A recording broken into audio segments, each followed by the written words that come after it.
all of you. Hello everyone. Everyone please confirm beta, am I audible, am I visible clearly to all of you? एक बार सभी लोग confirm कर देंगे chat box में बेटा ऑडियो वीडियो क्लियर है. Am I audible, am I visible clearly to all of you?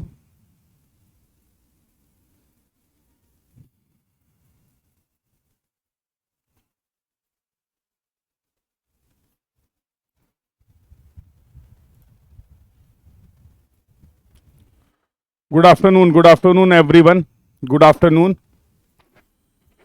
Krishna बेटा आप लास्ट क्लास में नहीं थे, कहां पर गए थे? लास्ट क्लास मिस कर दी क्या आपने? Krishna, have you miss the last class? Good afternoon everyone. Everyone please confirm बेटा, am I audible, am I visible clearly to all of you? सभी लोग कंफर्म कर देंगे ऑडियो वीडियो क्लियर है.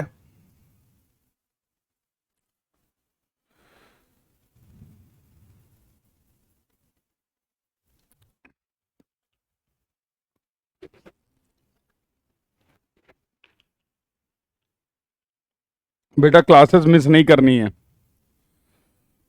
क्लासेस मिस नहीं करनी है. अगर आप क्लासेस मिस करेंगे तो कैसे कंसेप्ट क्लियर होगा? तो बिल्कुल भी पूरी कोशिश ये करिए किसी भी तरीके से कोई भी क्लास आपकी मिस ना हो जहां तक पॉसिबल है. और इफ इन केस अगर आपकी कोई लाइव क्लास मिस हो जाती है, इफ इन केस किसी जेन्युइन रीजन की वजह से अगर आपकी लाइव क्लास मिस हो जाती है, कोई इमरजेंसी है, कोई रीजन है, तो फिर आप उस क्लास को कंप्लीट कर लीजिए, रिकॉर्डेड सेशन को कंप्लीट कर लीजिए. हर एक क्लास का डिस्कशन इंपॉर्टेंट है.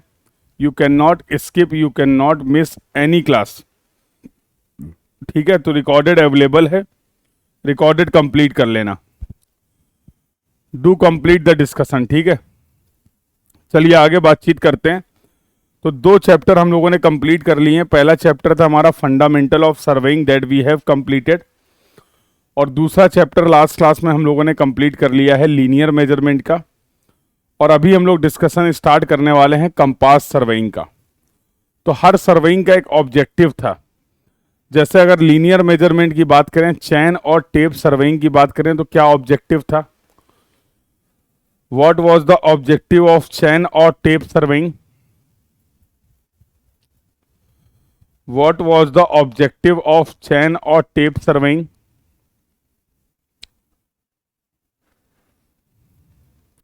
चैन और टेप सर्वेइंग की हेल्प से आपने किस तरह के मेजरमेंट्स परफॉर्म किए थे? Which type of the measurement you have performed with the help of chain and tape surveying?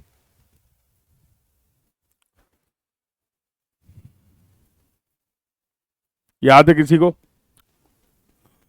Linear measurement. Linear measurement में भी 2 तरीके के मेजरमेंट थे, एक हॉरिजेंटल डिस्टेंस का मेजरमेंट और एक वर्टिकल डिस्टेंस का मेजरमेंट.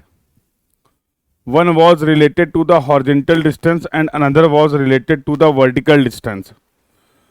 मोर प्रिसाइजली अगर हम लोग बात करें तो in the case of chain और टेप सर्वेइंग हम लोगों का जो मेन कंसर्न था वो था हॉरिजेंटल डिस्टेंस को मेजर करना. यस और no? We have measured the horizontal distance with the help of the chain और टेप. उसी तरीके से कंपास सर्वेइंग की अगर बात करें, so in the case of compass surveying our main objective is to measure horizontal angle. अब हम यहां पर हॉरिजेंटल एंगल को मेजर करना चाह रहे हैं, जिसके लिए we will perform the compass surveying.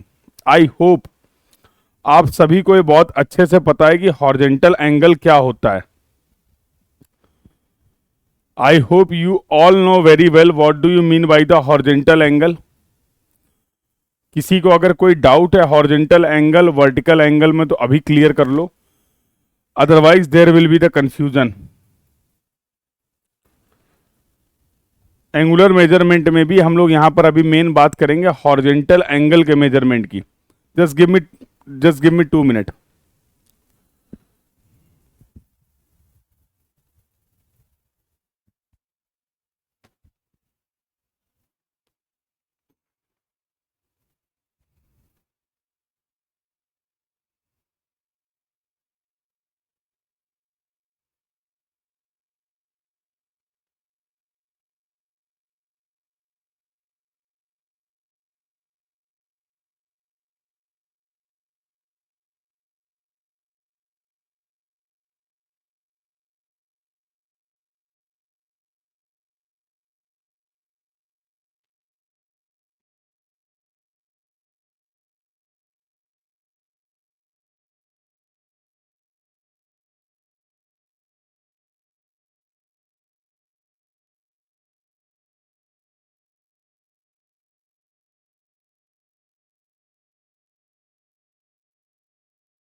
Yes बेटा।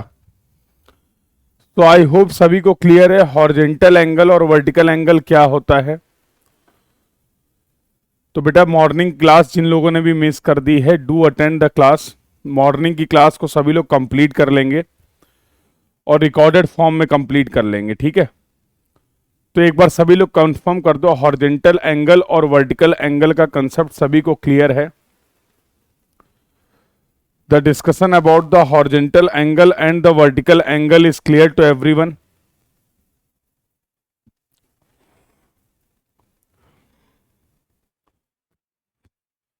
नहीं क्लियर है? Vishnu, have you followed all the previous classes? Vishnu, have you followed all the classes of this course?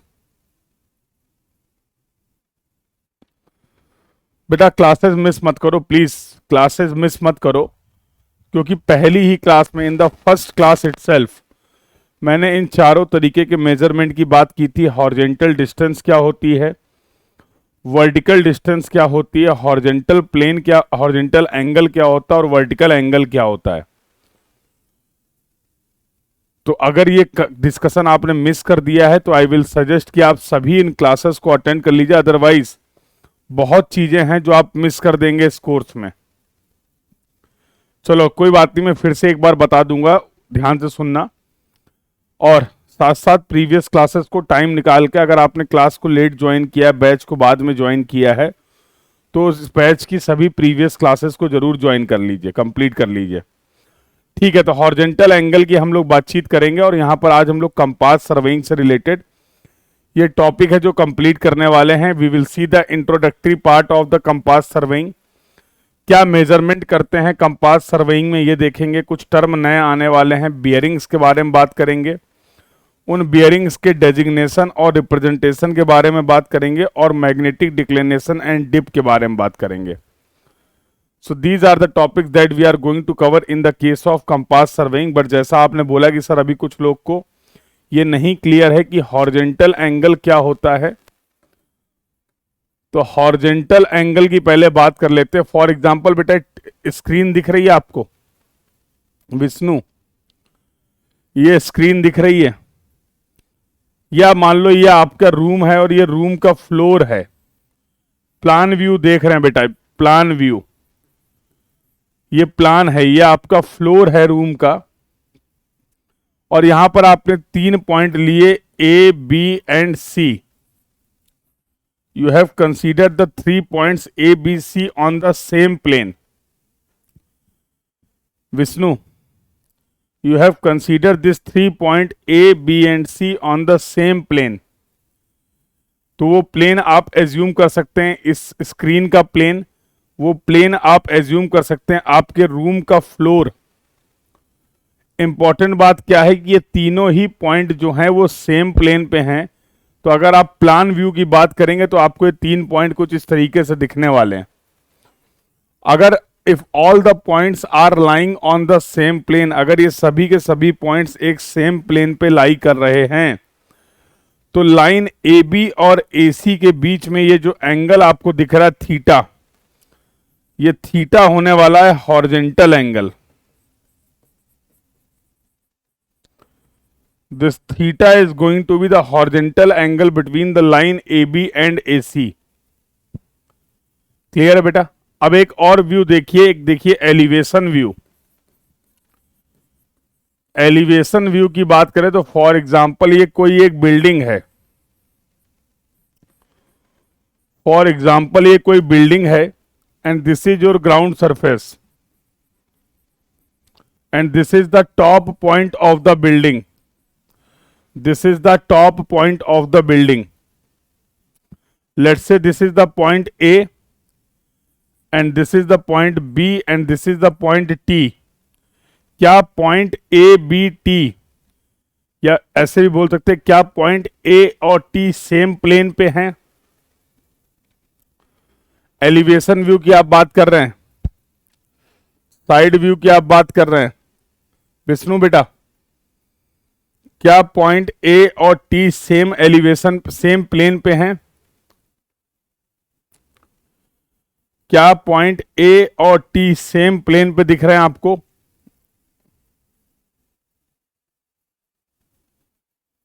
Are the point A and T are on the same plane? बताओ बेटा Vishnu.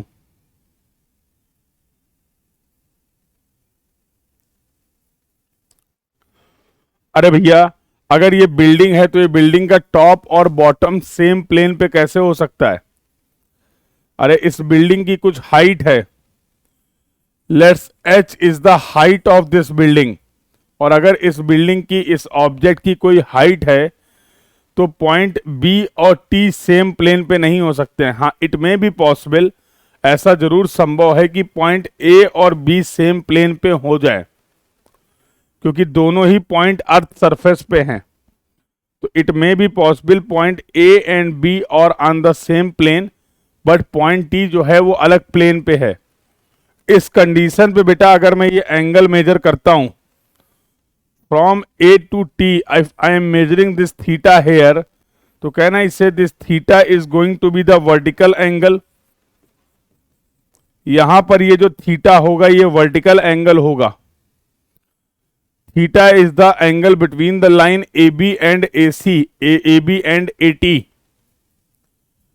But A B line and A T line are not on the same plane.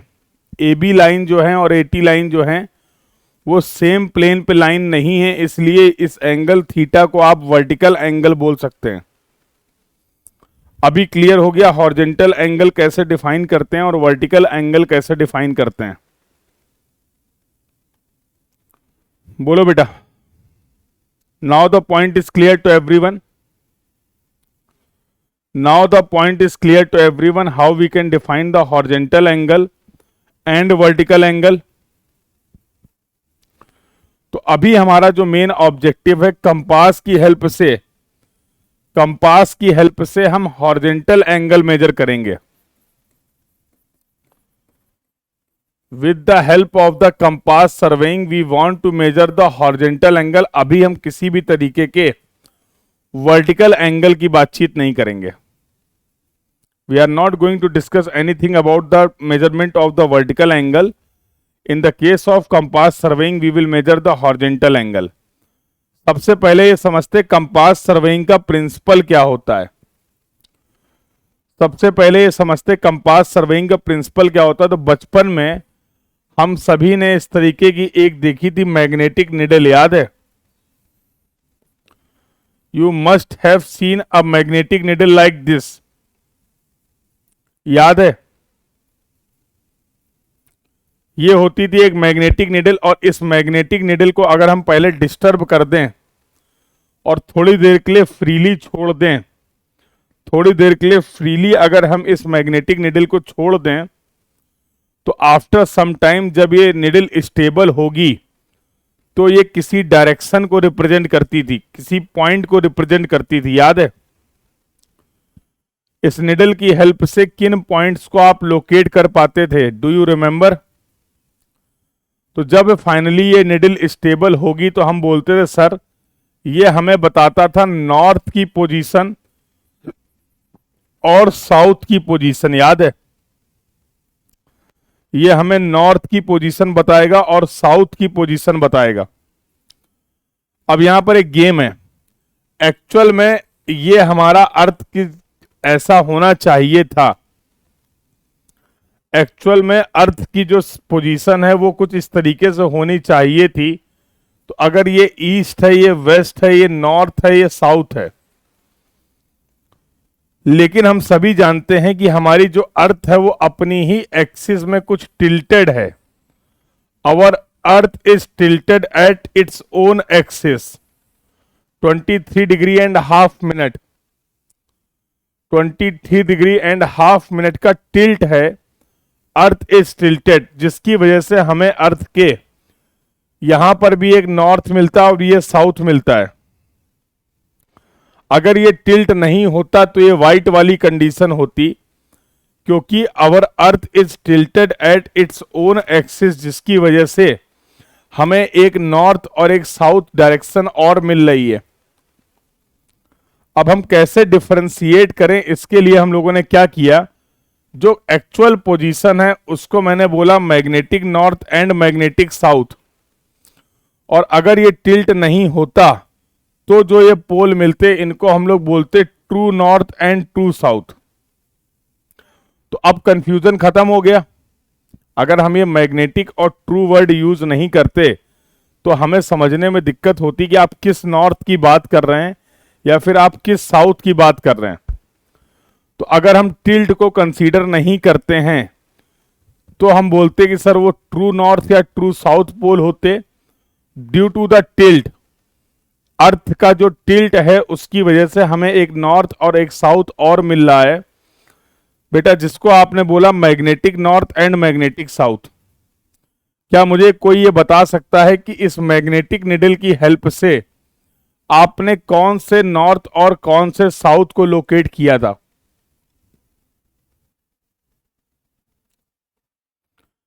इस magnetic needle की help से हम किस north और किस south को लोकेट कर सकते हैं? कोई बता सकता है क्या?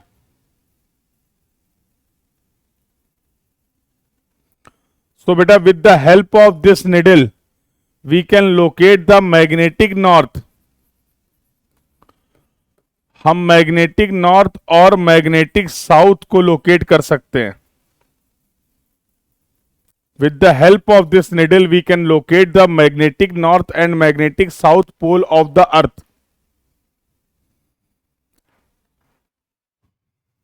ठीक है यहां तक की बात, क्योंकि मैग्नेटिक निडल मैग्नेटिक नॉर्थ और मैग्नेटिक साउथ की ही तो पोजीशन बताएगा।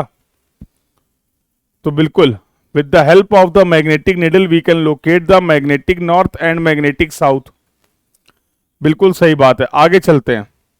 अगर मैं आपसे पूछूं कोई ये एक लाइन है ए बी, तो what is the horizontal angle of this line A B? इस लाइन ए बी का हॉरिजॉन्टल एंगल क्या होगा?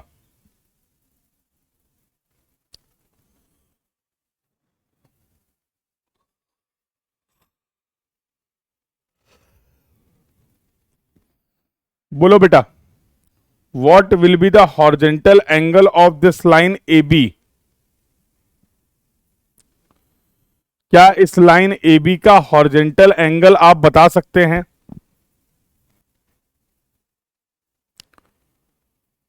बताइए।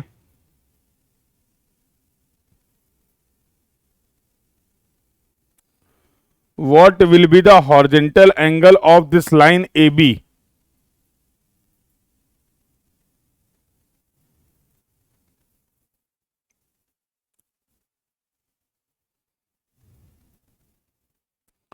कुछ नहीं होगा। क्यों नहीं होगा? कुछ नहीं होगा तो क्यों नहीं होगा? नहीं बता सकते। क्यों नहीं बता सकते? क्योंकि सर सबसे पहले मुझे ये बताइए कि इसका हॉरिजॉन्टल एंगल मेजर करने के लिए रेफरेंस क्या है? बिल्कुल, किसके रिस्पेक्ट में इसका हॉरिजॉन्टल एंगल डिफाइन करना है ये बात मुझे नहीं पता है। फॉर एग्जाम्पल, अगर मैं कुछ रेफरेंस लाइन यहां पर बनाऊं कि let's say this is your reference, तो this theta one is going to be the horizontal angle. अगर हमारा रेफरेंस होगा दिस पिंक लाइन, तो this theta two is going to be the horizontal angle. अगर हमारा रेफरेंस होगा ये, तो this angle theta three is going to be the reference. Yes और नो? तो हम किसी भी लाइन का हॉरिजॉन्टल एंगल तभी बता सकते हैं जब हमें उसके लिए रेफरेंस पता हो। जब हमें उसके लिए रेफरेंस पता हो, क्योंकि as the reference will change, जैसे ही रेफरेंस चेंज हो जाएगा तो हमारे हॉरिजॉन्टल एंगल की वैल्यू भी चेंज हो जाएगी। तो कंपास सर्वेइंग के केस में जो आप हॉरिजॉन्टल एंगल मेजर कर रहे हैं, कंपास सर्वेइंग के केस में बेटा जो आप हॉरिजॉन्टल एंगल मेजर कर रहे हैं उसके लिए रेफरेंस क्या होगा, सबसे पहले तो हमें यह समझना है। जब हम रेफरेंस को समझ जाएंगे then only we can define the horizontal angle. Yes और नो? आइए, तो आपने क्या करा कि अगर आपकी ये अर्थ सरफेस है, अगर मैं बोलूं कि अर्थ सरफेस के मैग्नेटिक नॉर्थ और मैग्नेटिक साउथ को कनेक्ट करती हुई एक इमेजिनरी लाइन को एज्यूम करिए, consider a imaginary line which joining the magnetic north and magnetic south pole. तो कंपास सर्वेइंग के केस में बेटा जो रेफरेंस होता है, वो दो तरीके के रेफरेंस हम लोग लेते हैं। इस रेफरेंस के लिए जो टर्मिनोलॉजी हम लोग यूज करते हैं उसको हम लोग बोलते हैं मेरिडियन। क्या बोलते हैं? मेरिडियन। दो तरीके की मेरिडियन होती हैं जिनको आप रेफरेंस यूज कर सकते हैं। एक होती, सॉरी, यस ठीक है, एक होती है आपकी ट्रू मेरिडियन और एक होती है आपकी मैग्नेटिक मेरिडियन। तो कोई इसको डिफाइन कर सकता है क्या, ट्रू मेरिडियन क्या होता है और मैग्नेटिक मेरिडियन क्या होता है? तो अगर मैग्नेटिक नॉर्थ और मैग्नेटिक साउथ को कनेक्ट करने वाली इमेजिनरी लाइन की हम बात करें जो कि अर्थ के सरफेस से होके गुजर रही है, तो ऐसी लाइन को क्या मैं मैग्नेटिक मेरिडियन बोल सकता हूं? A imaginary line which joins the magnetic north and magnetic south, an imaginary line which joins the true north and true south is known as the true meridian। तो let's say ये तुम्हारी हो गई true meridian, this is the true meridian and this white one is going to be the magnetic meridian. तो compass surveying के case में जो हमारा रेफरेंस रहने वाला है वो होता है मेरिडियन। फिर एक बात बताओ, with the help of the magnetic compass और with the help of the magnetic needle आप किस मेरिडियन को लोकेट कर सकते हैं? ट्रू मेरिडियन को लोकेट कर सकते हैं या मैग्नेटिक मेरिडियन को लोकेट कर सकते हैं? कंपास या मैग्नेटिक निडल की हेल्प से हम किस मेरिडियन को लोकेट कर सकते हैं?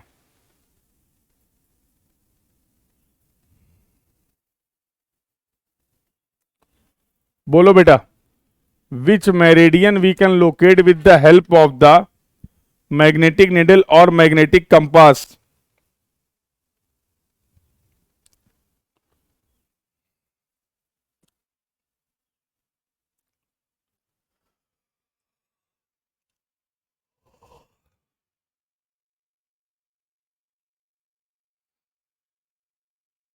ऑब्वियसली, क्योंकि मैग्नेटिक निडल की हेल्प से, मैग्नेटिक कंपास या मैग्नेटिक निडल की हेल्प से हम मैग्नेटिक नॉर्थ और मैग्नेटिक साउथ की पोजीशन को पता कर सकते हैं। इसका मतलब उनको कनेक्ट करने वाली इमेजिनरी लाइन जो कि है मैग्नेटिक मेरिडियन, हम उसको मेजर कर सकते हैं, हम उसको डिफाइन कर सकते हैं। बिल्कुल सही बात है। अगला डिस्कशन देखिए, अगर मैं बोल रहा हूं for example this is the line A B और किसी प्लेस पे मान लीजिए this is the position of the true meridian and this is the position of the magnetic meridian, ये पोजीशन है मैग्नेटिक मेरिडियन की। तो अब अगर मैं ट्रू मेरिडियन को रेफरेंस लूंगा तो क्या मैं बोल सकता हूं this angle theta is going to be the horizontal angle, क्योंकि ये ट्रू मेरिडियन और लाइन ए बी एक ही प्लेन पे लाई कर रहे हैं। ये ट्रू मेरिडियन और लाइन ए बी दोनों ही अर्थ सरफेस पे हैं, तो ये थीटा आप मेजर कर सकते हो और सेम लाइन ए बी के लिए आप इस अल्फा को भी मेजर कर सकते हैं। तो पहली बात तो यह है कि थीटा और ये अल्फा दोनों ही कैसे एंगल होंगे? ये थीटा और ये अल्फा दोनों ही कैसे एंगल होंगे? Both these are the horizontal angle. Horizontal angle क्यों बोल रहे हैं? क्योंकि ये ट्रू मेरिडियन, मैग्नेटिक मेरिडियन और ये लाइन ए बी एक ही अर्थ सरफेस पे, एक ही प्लेन पे लाई कर रहा है। That's why we are using the term horizontal angle. Compass surveying में बेटा इस हॉरिजॉन्टल एंगल को आप बोलते हैं बियरिंग। इसके लिए हम लोग एक टर्म यूज कर रहे हैं जिसको हम लोग बोलते हैं बियरिंग। तो bearing is the any bearing is the horizontal angle, bearing is the horizontal angle from meridian। अगर हम किसी भी लाइन के हॉरिजेंटल एंगल को मेजर कर रहे हैं फ्रॉम मेरिडियन, तो उसके लिए जो टर्म हम लोग यूज करने वाले हैं उसको हम लोग बोलने वाले हैं bearing. For that we will use the term bearing. अगर हमारे पास दो रेफरेंस हैं तो क्या इस लाइन ए बी के लिए, फॉर लाइन ए बी, हम दो तरीके की बियरिंग भी डिफाइन कर सकते हैं? तो क्या इस लाइन ए बी के लिए हम दो तरीके की बियरिंग को भी डिफाइन कर सकते हैं, यस और नो? जब रेफरेंस ट्रू मेरिडियन है तो जो एंगल मैंने मेजर किया है, क्या मैं उसको बोल सकता हूं it is the true bearing of the line A B? It is the true bearing of the line A B.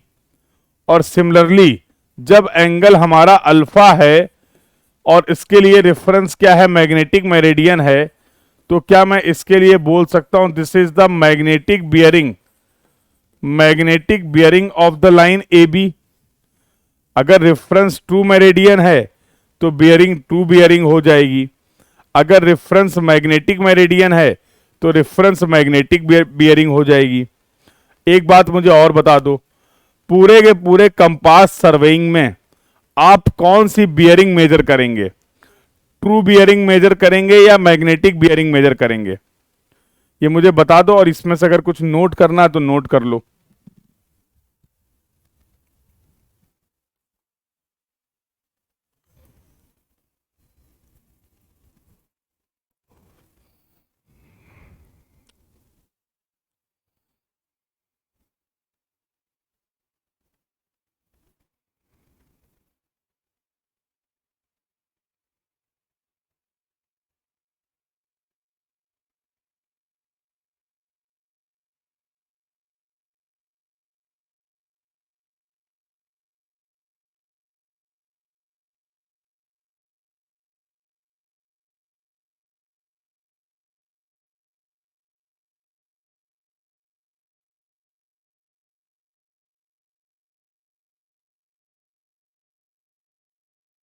बिल्कुल सही बात है बेटा। कंपास सर्वेइंग के केस में हम जो बियरिंग मेजर करेंगे वो होने वाली है मैग्नेटिक बियरिंग। ऐसा क्यों बोल रहे हैं हम लोग? क्योंकि कंपास सर्वेइंग के केस में जो हमारा रेफरेंस रहने वाला है, जो मेरिडियन हम लोकेट करेंगे वो होगा मैग्नेटिक मेरिडियन। और मैग्नेटिक मेरिडियन से जो भी एंगल आप मेजर करते हैं उन एंगल्स को हम लोग बोलते हैं मैग्नेटिक बियरिंग। तो क्या अब मैं कंपास सर्वेइंग के ऑब्जेक्टिव को क्लियरली मेंशन कर सकता हूं? तो इस पूरे डिस्कशन के बाद क्या आप मुझे ये बता सकते हैं कि कंपास सर्वेइंग का फाइनल ऑब्जेक्टिव क्या है? कौन सा ऐसा मेजरमेंट है जो आप परफॉर्म करना चाह रहे हैं with the help of the compass surveying?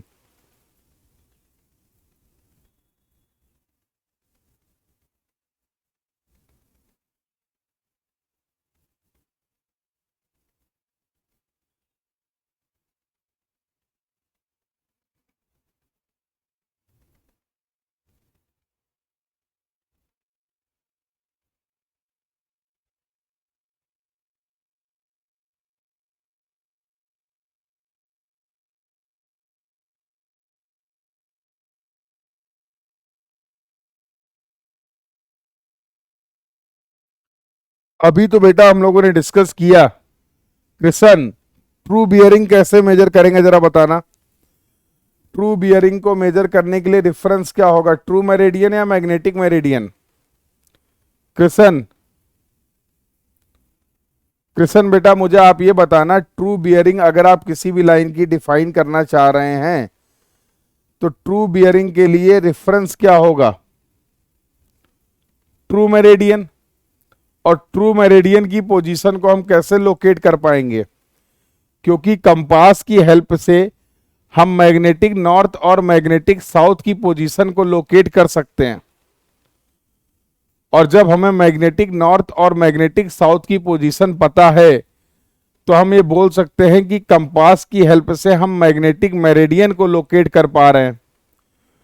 और अगर एंगल को मेजर करते समय रेफरेंस हमारा मैग्नेटिक मेरिडियन है, तो जो एंगल आप मेजर करोगे वो तो मैग्नेटिक बियरिंग होगा ना किशन बेटा? यस और नो? क्लियर है?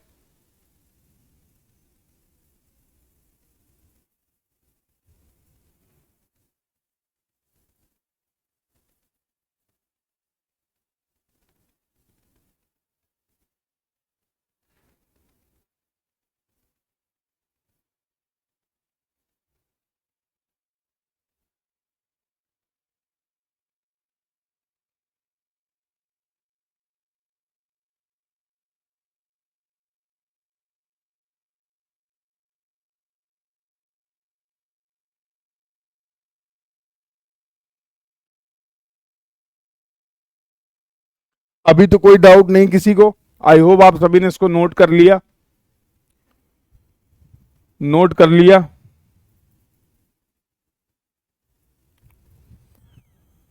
तो फाइनली क्या बेटा, अभी मैं ये बोल सकता हूं कि हमारे कंपास सर्वेइंग का ऑब्जेक्टिव क्या है?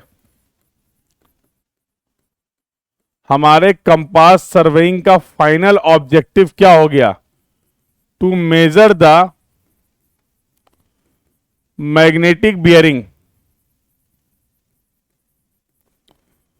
To measure the magnetic bearing of line. This is going to be the final objective of the compass surveying. बोलो, this is going to be the final objective of the compass surveying. बिल्कुल बेटा, इसके लिए जो instrument use करते हैं, इसके लिए जो हम लोग इंस्ट्रूमेंट यूज करते हैं वो दो तरीके के कंपास होते हैं. एक होता है प्रिज्मेटिक कंपास, एक होता है प्रिज्मेटिक कंपास, और दूसरा होता है हमारे पास सर्वेयर कंपास. दो तरीके के कंपास हैं आपके पास जिसकी हेल्प से आप इस बियरिंग को, मैग्नेटिक बियरिंग को मेजर कर सकते हैं. एक होता है प्रिज्मेटिक कंपास और एक होता है सर्वेयर कंपास. सर्वेयर कंपास का जो लीस्ट काउंट होता है वो होता है 1 मिनट. इसका जो लीस्ट काउंट होता है वो होता है 30 सेकेंड. इसलिए ज्यादातर एंगुलर मेजरमेंट के लिए, ज्यादातर बियरिंग को मेजर करने के लिए हम प्रिज्मेटिक कंपास का यूज करते हैं. Because the least count of the prismatic compass is less as compare to the surveyor compass. तो ये पूरा कुछ बेसिक हम लोगों ने पढ़ा, कंपास सर्वेइंग का प्रिंसिपल क्या है, और उससे रिलेटेड कुछ टर्मिनोलॉजी की हम लोगों ने बात की कि मेरिडियन क्या होता है, बियरिंग्स क्या होता है. तो एक बार सभी लोग कंफर्म कर दीजिए अगर जो कुछ भी अभी तक हम लोगों ने डिस्कस किया है कंपास सर्वेइंग में, ये पूरा का पूरा डिस्कशन सभी को क्लियर है. तो please confirm in the chat box. किसी भी टर्म में अगर कहीं पे भी कोई भी डाउट है अब तक के डिस्कशन में, तो you can ask your doubt, you can ask your query.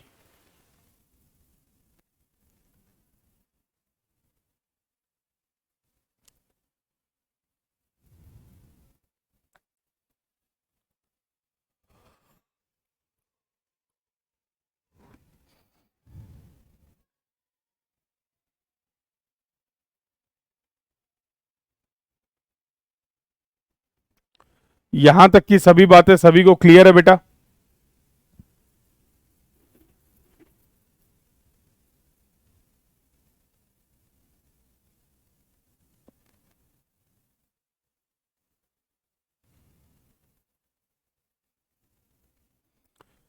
Sir true bearing हम नहीं निकाल सकते. ट्रू बियरिंग का मेजर हम लोग नहीं कर पाएंगे. हम मैग्नेटिक बियरिंग मेजर कर पाएंगे. आगे चल के हम लोग एक टर्म पढ़ेंगे जिसको हम लोग बोलते हैं मैग्नेटिक डिक्लिनेशन. तो मैग्नेटिक डिक्लिनेशन की हेल्प से हम ट्रू बियरिंग और मैग्नेटिक बियरिंग को रिलेट कर सकते हैं. अगर हमें किसी भी जगह पर किसी भी प्लेस का मैग्नेटिक डिक्लिनेशन पता है तो फिर हम वहां पर मैग्नेटिक बियरिंग को मेजर करके ट्रू बियरिंग को मेजर कर सकते हैं। But for that we will discuss the term magnetic bearing declination. Compass surveying की अगर आप बात करोगे तो कंपास की हेल्प से हम जो मेजर कर सकते हैं वो सिर्फ और सिर्फ मैग्नेटिक बियरिंग होगी किसी भी लाइन की। We can only measure the magnetic bearing of the line with the help of the compass survey.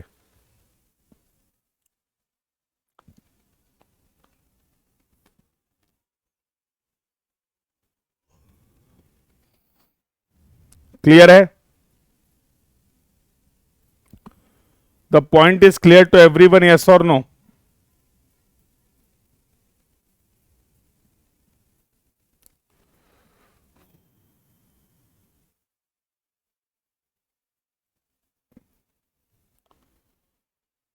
Any other doubt?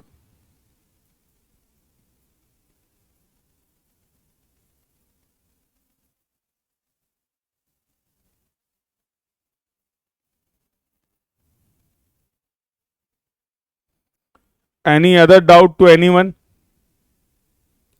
चलें फिर आगे बातचीत करें। चलिए तो let's conclude. What is the objective of the compass survey here in this method of the traversing. Traverse क्या होता है इसके बारे में बातचीत करेंगे अभी। यहां पर मेन ऑब्जेक्टिव है हमारा हॉरिजॉन्टल एंगल को मेजर करना with the help of the magnetic compass. Magnetic compass itself has its own limitation. Magnetic compass को हम हर जगह यूज नहीं कर सकते हैं क्योंकि इसमें चांसेस ऑफ एरर क्या होते हैं, बहुत ज़्यादा होते हैं, और एक्यूरेसी जो होती है वो कंपास सर्वेइंग की वो कम होती है। उसके रीज़न भी हैं कि अगर कोई भी ऐसा ऑब्जेक्ट है जो हमारे कंपास के आसपास अवेलेबल है, अब ऐसा तो है नहीं, आप मान लीजिए किसी ग्राउंड में गए डेटा कलेक्ट करने, अब आपके कंपास के आसपास कुछ ऐसे ऑब्जेक्ट हैं जो मैग्नेटिक प्रॉपर्टीज रखते हैं, तो उनके वजह से आपको नहीं लगता है कि हमारा कंपास हमें गलत पोजीशन बता सकता है मैग्नेटिक मेरिडियन की? किसी भी वजह से अगर हमारा मैग्नेटिक कंपास जो है वो इन्फ्लुएंस हो रहा है मैग्नेटिक ऑब्जेक्ट से, तो वो गलत पोजीशन इंडिकेट कर देगा मैग्नेटिक मेरिडियन की। और अगर हमने अपना मेजरमेंट में रेफरेंस ही गलत ले लिया तो फिर हम सही एंगल कैसे मेजर कर पाएंगे? अगर हमारे रेफरेंस की पोजीशन ही गलत हो जाएगी तो जो एंगल हम मेजर करेंगे वो भी तो गलत ही होगा ना। The angle that we will measure that will be also incorrect. तो इस वजह से हमारे कंपास सर्वेइंग हर जगह के लिए सुटेबल नहीं है। जहां पर भी इसके डिफ्लेक्शन के चांसेस है, जहां पर भी इसकी पोजीशन गलत हो सकती है, ऐसे जगह पर हम लोग कंपास सर्वे को यूज नहीं करते हैं। तो इससे रिलेटेड भी एक टॉपिक हम लोग डिटेल में पढ़ेंगे कंपास सर्वेइंग में, जिसको बेटा हम लोग बोलते हैं लोकल अट्रैक्शन। तो that we will also discuss in detail in the upcoming class. तो स्मॉल वर्क के लिए, लिमिटेड वर्क के लिए, जहां पर बहुत ज़्यादा एक्यूरेसी इंपॉर्टेंट नहीं है, जहां पर बहुत ज़्यादा एक्यूरेसी रिक्वायर्ड नहीं है, उस केस में डेटा को कलेक्ट करने के लिए, एंगुलर मेजरमेंट के लिए आप कंपास को यूज कर सकते हैं। But we are not going to use the compass for all the horizontal angle measurement in all the situation. ऐसा हम नहीं करने वाले हैं। क्लियर है बात? ऐसा हम लोग नहीं करेंगे। तो अब तक क्या क्या पढ़ लिया आपने? ये होता देखो प्रिज्मेटिक कंपास, और ये है आपका सर्वेयर कंपास। इनकी थोड़ी सी कंस्ट्रक्शन डिटेल के बारे में भी बातचीत कर लेते हैं। प्रिज्मेटिक कंपास एक मेटल बॉक्स होता है, ऊपर ग्लास लगा हुआ है। इसके अंदर अगर आप ध्यान से देखोगे तो आपको ये ग्रेजुएटेड रिंग दिखेगी पूरी। तो कुछ इस तरीके की एक ग्रेजुएटेड रिंग होती है, समथिंग लाइक दिस। यहां पर इसको होल्ड कर रखा गया, ये देखो। इसमें बने हुए होते हैं ग्रेजुएशंस, इसमें बने हुए होते हैं मार्किंग्स, और सबसे खास बात क्या है कि इसमें जो लिखा होता है, इसमें जो मार्किंग होती है प्रिज्मेटिक कंपास में, वो होती है इन्वर्टेड। इन्वर्टेड का मतलब क्या? जैसे नॉर्मली आप 5 ऐसे लिखते हैं तो इसमें 5 ऐसे लिखा होगा। इसमें 5 इस तरीके से लिखा होगा, उल्टा लिख रखा आपने। क्यों लिख रखा है, इसका रीजन है, इस कंपास में 2 पीस होते हैं, 2 साइड होते हैं। ये है आपका आई साइड और ये है आपका ऑब्जेक्टिव साइड। इसको बोलते हैं ऑब्जेक्टिव वेन। ऑब्जेक्टिव वेन में एक पतला सा वायर लगा है देखो, जिसकी हेल्प से आप टारगेट को प्रॉपरली साइड कर पाएंगे। और यहां पर एक स्मॉल सी ओपनिंग होती है जिससे आप ऑब्जर्वेशंस लेते हैं, जिससे आप रीडिंग्स लेते हैं ऑन द आई साइड। इसके जस्ट नीचे यहां पे कहीं पे आपने प्रोवाइड कर रखा है प्रिज्म, और प्रिज्म प्रोवाइड होने की वजह से कल आपने देखा था कि if I am seeing like this, अगर मैं किसी रीडिंग को ऐसे देख रहा हूं और यहां पर मैंने प्रिज्म प्रोवाइड कर रखा है, तो कल हम लोगों ने प्रिंसिपल देखा था ऑप्टिकल स्क्वायर और प्रिज्म स्क्वायर का। तो 90 डिग्री पे आप अपने ऑब्जेक्ट को साइड कर पा रहे थे, तो मैं देखूंगा तो इस डायरेक्शन में, बट प्रिज्म की वजह से I will able to sight. और ये यहां पर क्या है, ग्रेजुएशंस हैं, और प्रिज्म लगा होने की वजह से जो ग्रेजुएशंस आपने इन्वर्टेड इसमें लिख रखे हैं वो मुझे नॉर्मल कंडीशन में दिखाई पड़ेंगे। That's why we have provided the prismatic prism in the prismatic compass. तो ये कुछ बेसिक कंस्ट्रक्शन डिटेल है, ये कुछ बेसिक कंस्ट्रक्शन डिटेल है आपके प्रिज्मेटिक कंपास की। सर्वेयर कंपास, और ये जो प्लेट आपको दिख रही है, ग्रेजुएटेड सर्कुलर रिंग दिख रही है, ये मूवेबल होती है। पूरी की पूरी रिंग जो है वो मूव कर सकती है। मतलब प्रिज्मेटिक कंपास के केस में बेटा जो ग्रेजुएशंस होते हैं वो ग्रेजुएशंस फिक्स नहीं होते हैं, क्योंकि इसी प्लेट के ऊपर आपने ग्रेजुएशंस मार्क कर रखे हैं। और ये जो ग्रेजुएटेड रिंग है आपकी, ये पूरी की पूरी रिंग क्या कर सकती है, मूव कर सकती है। सर्वेयर कंपास की अगर बात करते हैं तो सर्वेयर कंपास में भी ऐसा ही एक बॉक्स होता है। सिमिलरली यहां पर भी बेटा एक आई पीस होता है, जहां पर आपकी स्मॉल सी ओपनिंग होती है, और एक ऑब्जेक्टिव पीस होता है, ऑब्जेक्टिव साइड होता है, जहां पर इस तरीके का आपका एक वायर होता है। इसमें अगर आप ध्यान से देखोगे तो यहां पर ग्रेजुएशंस होते हैं, और ये जो ग्रेजुएशंस होते हैं ये फिक्स होते हैं, और ये ग्रेजुएशंस नॉर्मल रिटर्न होते हैं। इनको रीड करने के लिए किसी भी तरीके के प्रिज्म की जरूरत नहीं है आपको। तो ये पूरे ग्रेजुएशंस आपने फिक्स कर रखे हैं। एक इसमें मैग्नेटिक निडल है, this is the magnetic needle,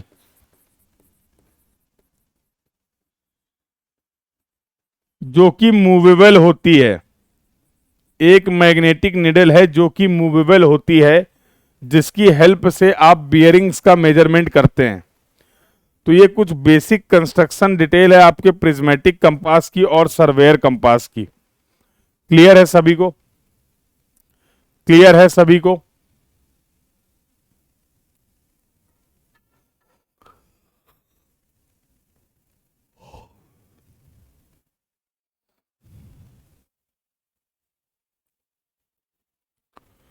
Basic construction detail of the prismatic compass and surveyor compass is clear to everyone? Is clear to everyone?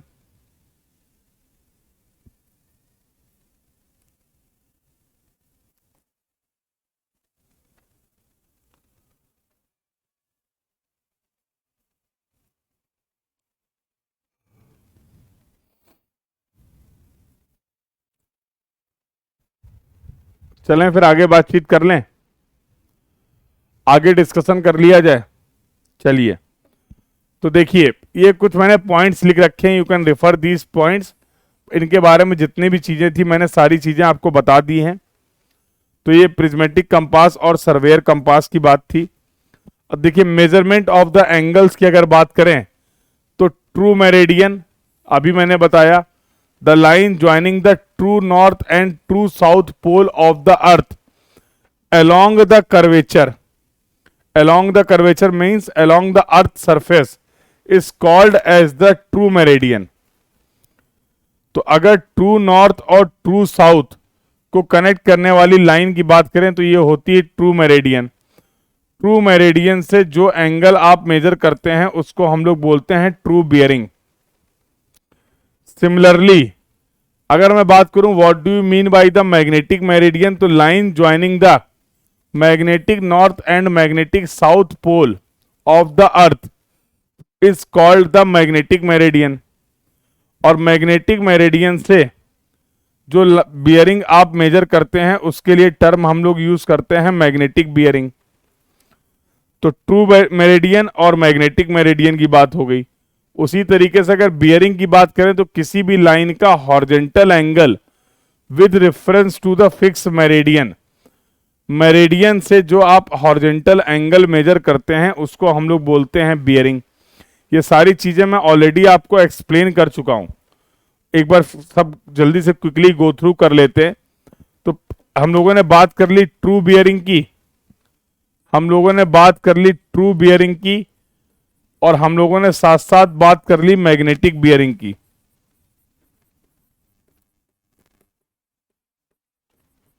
तो ट्रू बियरिंग के केस में रेफरेंस क्या होगा अब तो बता दो भाई। ट्रू बियरिंग के केस में रेफरेंस क्या होगा और मैग्नेटिक बियरिंग के केस में रेफरेंस क्या होगा?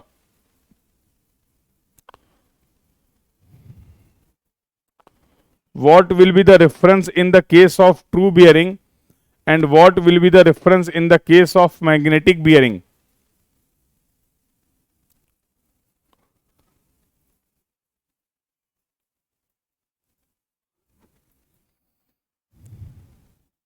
बोलो बेटा। What will be the reference in the case of true bearing and what will be the reference in the case of magnetic bearing?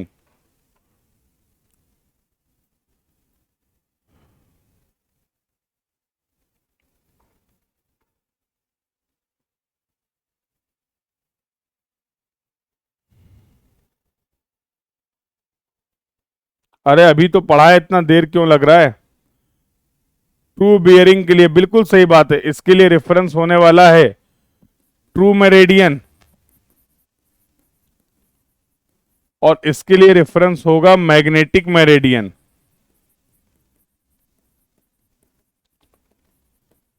True meridian and magnetic meridian, these are going to be the reference. These are going to be the reference, yes or no? अब बचे बस ये बताओ, क्या ये चारों term सभी को क्लियर हैं? क्या ये चारों टर्म सभी को क्लियर हैं, yes और no?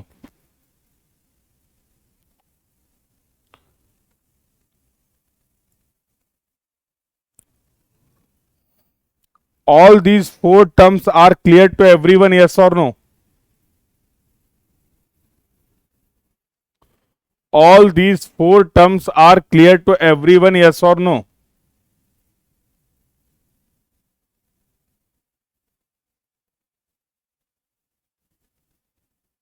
बोलो बेटा। All these four terms are clear to everyone, yes or no? कहीं पे भी किसी को कोई भी डाउट हो अगर इन टर्म में तो अभी पूछ लीजिए, क्योंकि आगे ये टर्म बहुत फ्रिक्वेंटली यूज होने वाले हैं।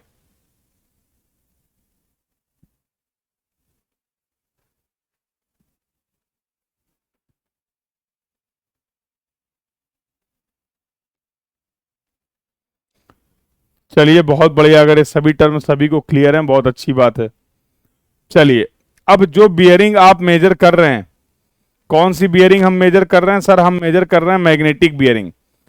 उस बियरिंग को रिप्रेजेंट करने के लिए, उस बियरिंग को डेजिग्नेट करने के लिए हमारे पास दो सिस्टम हैं।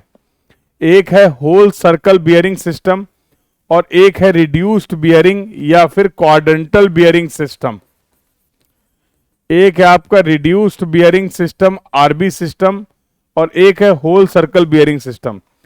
चलो इसके बारे में थोड़ी बातचीत और कर लेते हैं। हम सभी जानते हैं डिस्टेंस, ये दो पॉइंट हैं ए और बी, इनके बीच की कुछ भी डिस्टेंस है, इस डिस्टेंस को रिप्रेजेंट करने के लिए हम कौन कौन सी यूनिट्स ले सकते हैं? किन्हीं भी दो पॉइंट के बीच की डिस्टेंस को रिप्रेजेंट करने के लिए उसका रिप्रेजेंटेशन हम किन किन यूनिट्स में कर सकते हैं? तो आपका आंसर आएगा sir there are various units. Like इन दोनों पॉइंट के बीच की डिस्टेंस को आप चाहें तो mm में रिप्रेजेंट कर दीजिए, इन दोनों पॉइंट के बीच की डिस्टेंस को आप चाहें तो सेंटीमीटर में रिप्रेजेंट कर दीजिए, आप चाहें तो मीटर में रिप्रेजेंट कर दीजिए, आप चाहें तो किलोमीटर में रिप्रेजेंट कर दीजिए, एक्सेट्रा। किसी भी यूनिट सिस्टम में डिस्टेंस को रिप्रेजेंट कर सकता हूं कि नहीं मैं? किन्हीं भी दो फिक्स पॉइंट के बीच की डिस्टेंस को इन सभी यूनिट्स की हेल्प से मैं रिप्रेजेंट कर सकता हूं कि नहीं? मतलब सेम ही होगा, बट उसके रिप्रेजेंटेशन के यूनिट अलग अलग हैं। जैसे अगर मैं पूछूं कि कानपुर से दिल्ली के बीच की डिस्टेंस क्या है, तो उस डिस्टेंस को रिप्रेजेंट करने के लिए जनरली आप बोल देंगे सर 430 किलोमीटर। बट अगर आप चाहें तो इस डिस्टेंस को mm में भी तो बता सकते हैं, अगर आप चाहें तो इस डिस्टेंस को सेंटीमीटर में भी तो बता सकते हैं, अगर आप चाहें तो इस डिस्टेंस को मीटर में भी तो रिपोर्ट कर सकते हैं। लेकिन किलोमीटर की हेल्प से, क्योंकि डिस्टेंस बहुत ज्यादा है, तो किलोमीटर की हेल्प से मुझे समझने में आसानी होती है, इसलिए मैंने किलोमीटर टर्म यूज कर लिया, इसलिए मैंने किलोमीटर यूनिट यूज कर ली, है कि नहीं भाई? अगर मैं पूछूं इस पेन की लेंथ क्या है, तो आप अपना आंसर रिपोर्ट करेंगे या तो mm में या तो सेंटीमीटर में। If I am asking what will be the length of this pen, तो आप या तो अपना आंसर बताएंगे mm में या तो बताएंगे सेंटीमीटर में, किलोमीटर में तो नहीं बताएंगे ना, क्योंकि डिस्टेंस कम है। अगर हम स्मॉल यूनिट कंसीडर करेंगे तो हमें समझना आसान होगा, हमें जल्दी से आइडिया लग जाएगा और सही आइडिया लग जाएगा डिस्टेंस के बारे में। तो कहने का मतलब क्या है कि एक सेम क्वांटिटी को रिप्रेजेंट करने के लिए हमारे पास कई तरीके के यूनिट सिस्टम है। इसके अलावा अगर आप चाहें तो डिस्टेंस को फीट में रिप्रेजेंट कर सकते हैं, आप डिस्टेंस को इंच में रिप्रेजेंट कर सकते हैं। There are various units. उसी तरीके से अभी आपने बोला कि सर बियरिंग हम मेजर करेंगे, मैग्नेटिक बियरिंग हम मेजर करेंगे with the help of the compass survey. तो कंपास सर्वे में बियरिंग को रिप्रेजेंट करने के भी आपके पास दो तरीके हैं। आप एक ही लाइन की बियरिंग को, आप एक ही लाइन के हॉरिजॉन्टल एंगल को दो तरीके से रिप्रेजेंट कर सकते हैं। जो तरीका आपको अच्छा लगे आप उसमें रिप्रेजेंट करिए, मुझे कोई प्रॉब्लम नहीं है। वो दो तरीके कौन कौन से हैं किसी भी लाइन की मैग्नेटिक बियरिंग को रिप्रेजेंट करने के लिए? तो पहला आपने बोला सर होल सर्कल बियरिंग, और दूसरा आपने बोला रिड्यूस्ड बियरिंग, या फिर इसी को हम बोलते हैं क्वाड्रेंटल बियरिंग सिस्टम। ये कहानी समझ में आ गई सभी को? ये कहानी सभी को समझ में आ गई, यस और नो? ये कहानी सभी को समझ में आ गई, यस और नो?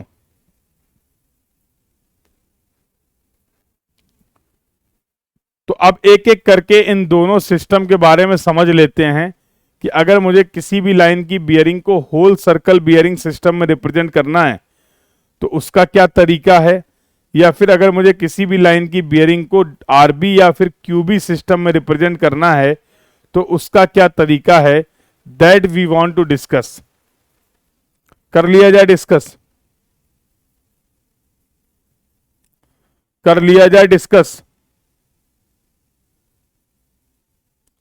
बोलो बेटा,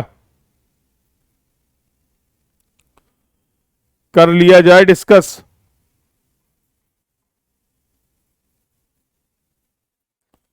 चलिए कर लेते हैं। तो पहले मैं बात कर रहा हूं आपसे होल सर्कल बियरिंग सिस्टम।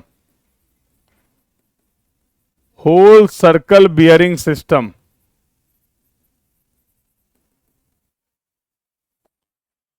तो बेटा देखो समझो, आपकी लाइन तो कहीं पे भी लाई कर सकती है ना।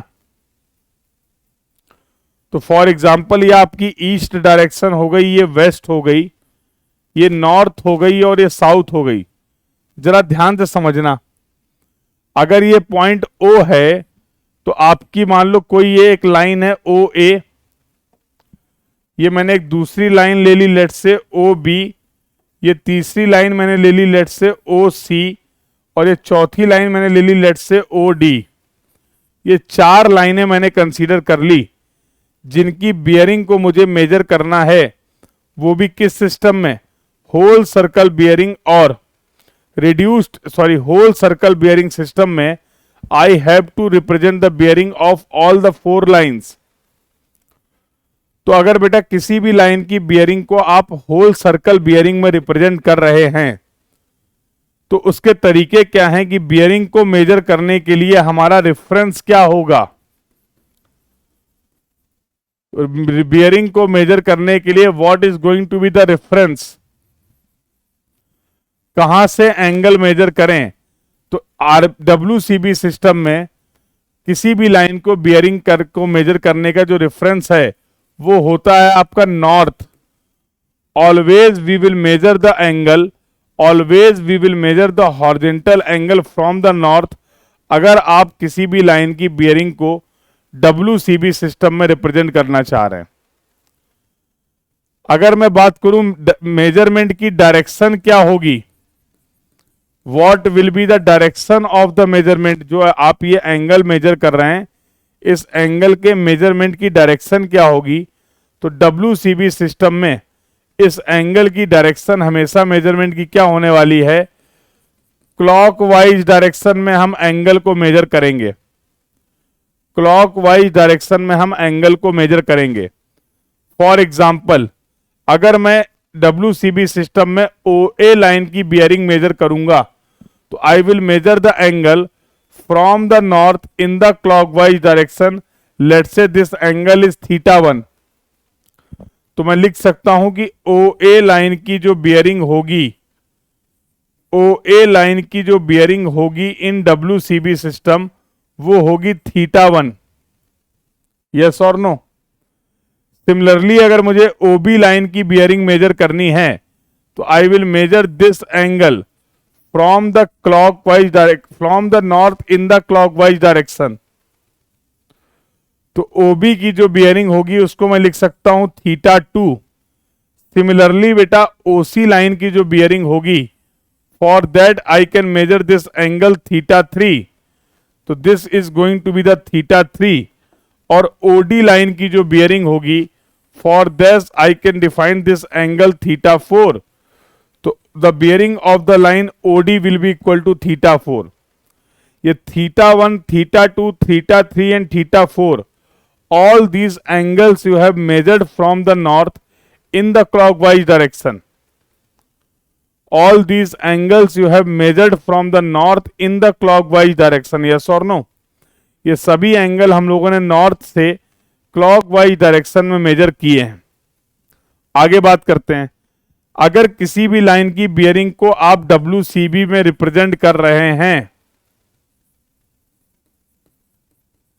अगर किसी भी लाइन की बियरिंग को आप WCB में रिप्रेजेंट कर रहे हैं तो आप बस मुझे केवल एंगल बता दीजिए, केवल उस एंगल की हेल्प से मैं उस लाइन की पोजीशन को पता कर लूंगा।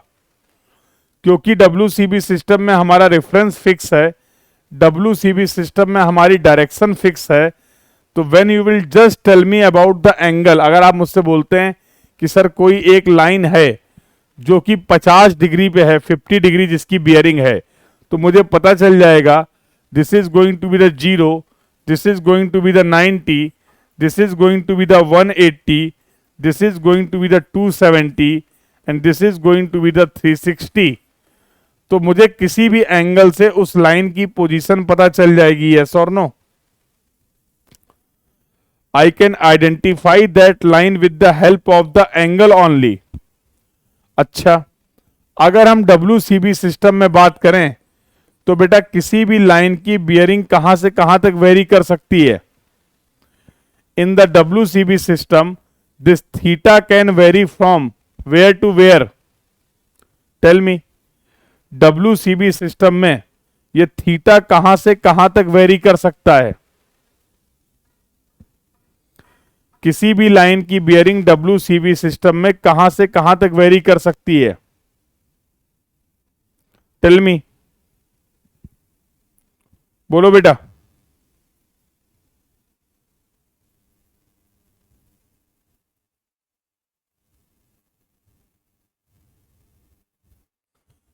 In the case of WCB system, the bearing of any line can vary from the bearing of any line can vary from। अरे बिल्कुल सही है, बिल्कुल सही बोल रहे हो। The angle can the bearing of any line can vary from 0 to 360 degree. तो बेटा ये कुछ बातें हैं जो आपको पता होनी चाहिए अगर आप किसी भी लाइन की बियरिंग को WCB सिस्टम में रिप्रेजेंट कर रहे हैं। WCB सिस्टम में आप रिप्रेजेंट करेंगे तो ये कुछ कैरेक्टरिस्टिक्स हैं। All the angle we will measure from the north. Direction की अगर बात करें तो सभी मेजरमेंट की डायरेक्शन क्लॉकवाइज होगी। रिप्रेजेंटेशन के लिए किसी भी लाइन की बियरिंग को रिप्रेजेंट करने के लिए जो एंगल होगा वो सफिशियंट है। उस एंगल से हमें उस लाइन की पोजीशन के बारे में आइडिया लग जाएगा। और किसी भी लाइन की जो बियरिंग है वो 0 से लेकर 360 डिग्री तक वेरी कर सकती है। आई होप सभी को क्लियर है, इसको नोट कर लीजिए। ये आपकी कैरेक्टरिस्टिक्स हैं WCB सिस्टम में किसी भी लाइन की बियरिंग को रिप्रेजेंट करने के लिए। तो just quickly note down, then we will see the discussion for the RB और QB सिस्टम।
नोट कर लिया बेटा सभी ने?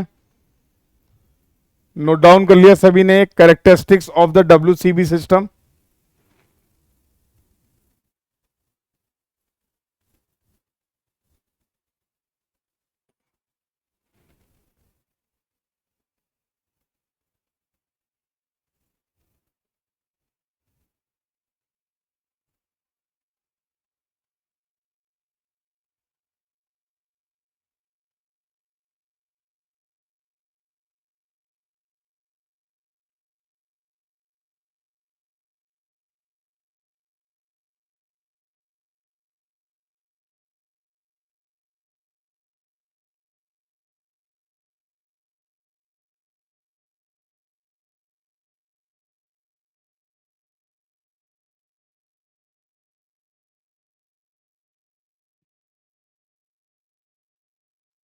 चलिए नोट कर लिया। अब आगे बात करते हैं बेटा RB और QB सिस्टम के बारे में। Now we will talk about the RB और QB सिस्टम। देखिए तो अगला जो तरीका है किसी भी लाइन की बियरिंग को मेजर करने का वो है रिड्यूस्ड बियरिंग या फिर quadrantal bearing system. Reduced bearing या फिर क्वाड्रेंटल बियरिंग सिस्टम। चलो मैं फिर से वही लाइन लेता हूं।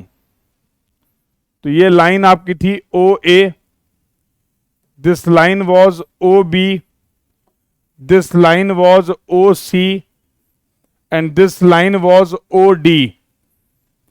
सेम लाइन है। यह आपका नॉर्थ हो गया and this is going to be the south. तो अगर बेटा किसी भी लाइन की बियरिंग को आप आरबी और क्यूबी सिस्टम में रिप्रेजेंट करना चाह रहे हैं, तो सबसे पहले अगर मैं बात करूं रेफरेंस क्या होगा, तो आपने बोला सर रेफरेंस नॉर्थ भी हो सकता है और रेफरेंस साउथ भी हो सकता है। हम किसी भी लाइन की बियरिंग को नॉर्थ से भी मेजर कर सकते हैं और साउथ से भी मेजर कर सकते हैं। अच्छा जी, अगर रेफरेंस नॉर्थ और साउथ दोनों हो सकता है तो क्या मैं बोल सकता हूं डायरेक्शन की अगर बात करें मेजरमेंट की, तो ये डायरेक्शन जो है मेजरमेंट की वो क्लॉकवाइज भी हो सकती है और ये मेजरमेंट की डायरेक्शन जो है वो एंटी क्लॉकवाइज भी हो सकती है। यस और no? Direction of the measurement में बी clockwise and direction of the measurement में बी anti clockwise.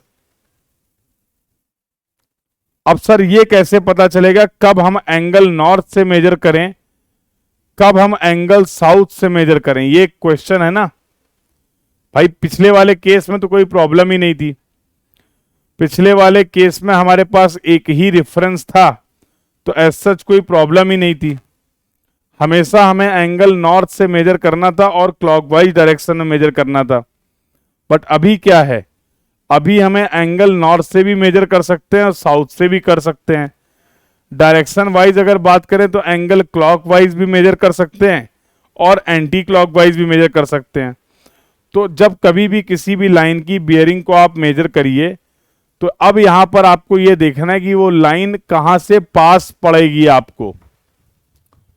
You need to check the position of the line. If the line is near to the north, we will measure the angle from the north. If the line is near from the south, then we will measure the angle from the south. ये concept है। जैसे for example अगर मैं OA line की बात करूं, आप मुझे बताओ ये OA लाइन किस डायरेक्शन से आपको पास में दिख रही है, नॉर्थ से या साउथ से? For the line OA, can I say the OA line is near to the north? OA जो लाइन है वो नॉर्थ से करीब में दिख रही है, यस और नो?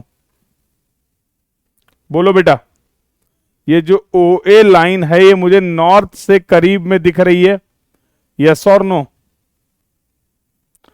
तो in this case we will measure this angle, let's say this angle is alpha 1. This angle alpha 1 we have measured clockwise or anti-clockwise? This angle alpha 1 we have measured in the clockwise direction or in the anti-clockwise direction? ये जो angle alpha 1 आपने major किया है, ये clockwise major किया है या anti clockwise major किया है?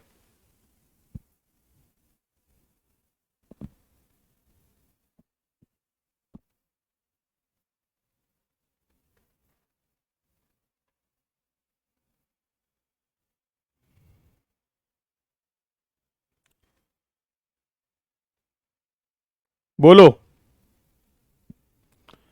So we can say this angle alpha 1 we have measured in the clockwise direction.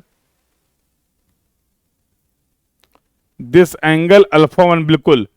Similarly if I talk about the line OB, OB line मुझे दिख रही है साउथ के करीब, तो मान लो अब मैंने ये एंगल मेजर कर लिया अल्फा 1 और ये एंगल मैंने अल्फा 1 मेजर किया from the south in the anti clockwise direction. केवल अगर मैं एंगल बताऊं तो आप कंफ्यूज हो जाओगे कि सर आप OA लाइन की बात कर रहे हैं या OB लाइन की बात कर रहे हैं। अगर मैं किसी भी लाइन की बियरिंग के रिप्रेजेंटेशन की बात करूं, अगर मैं किसी भी लाइन की बियरिंग की रिप्रेजेंटेशन की बात करूं, तो अब केवल एंगल से मुझे उस लाइन की पोजीशन समझ में नहीं आएगी। देखो ये दोनों एंगल ही अल्फा 1 है, तो अगर मैं बोलूं कि किसी एक लाइन की बियरिंग अल्फा 1 है आरबी और क्यूबी सिस्टम में, तो आपको नहीं पता पड़ेगा क्लियर कि मैं किस लाइन की बात कर रहा हूं। फॉर एग्जाम्पल अगर मैं OC लाइन की बियरिंग की बात करूं, let's say this angle is alpha one, OD line की बियरिंग की बात करूं, from the north this angle is alpha one, सभी एंगल अल्फा वन है। तो केवल अगर एंगल मैं आपको बताता हूं तो आपको नहीं पता चलेगा, क्लियर नहीं पता चलेगा कि मैं किस लाइन की आपसे बात कर रहा हूं। यस और नो? तो ये एक बड़ी प्रॉब्लम है। इसलिए अगर रिप्रेजेंटेशन की बात करेंगे आरबी और क्यूबी सिस्टम में, तो मुझे यहां पर लाइन के लिए डायरेक्शन को भी लिखना पड़ेगा। जैसे O A, O B, O C and O D line की बियरिंग की बात करूं तो ओ ए लाइन की मैं बियरिंग लिखूंगा, नॉर्थ से मेजर किया है, अल्फा वन मेजर किया है ईस्ट की तरफ। यस और नो? तो in this way I will represent the bearing of the line O A, north alpha one east. ये डायरेक्शन भी मुझे अब मेंशन करनी पड़ेंगी। I also need to mention these directions also in the case of RB और QB system. OB line के लिए मैं लिखूंगा south alpha one east, OC line के लिए मैं लिखूंगा south alpha one west, OD line के लिए मैं लिखूंगा नॉर्थ अल्फा वन वेस्ट। तब जाकर कहीं आपको किसी भी लाइन की एग्जैक्ट पोजीशन के बारे में आइडिया लगेगा। केवल अगर मैं आपको एंगल बता देता तो आप वो लाइन क्लियरली आइडेंटिफाई या क्लियरली लोकेट नहीं कर पाते in the case of RB और क्यूबी सिस्टम। मानते हो कि नहीं मानते हो? बताओ भाई, इस बात को मानते हो कि नहीं मानते हो?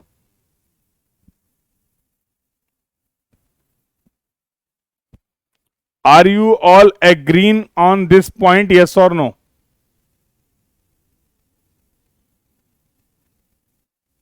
ये पॉइंट सभी को क्लियर है? सिमिलरली बेटा अगर मैं बात करूं in the case of RB और क्यूबी सिस्टम, किसी भी लाइन के बियरिंग की रेंज क्या होगी, तो ये भी मुझे बता दो चैट बॉक्स में। What will be the range of the bearing in the RB और QB system?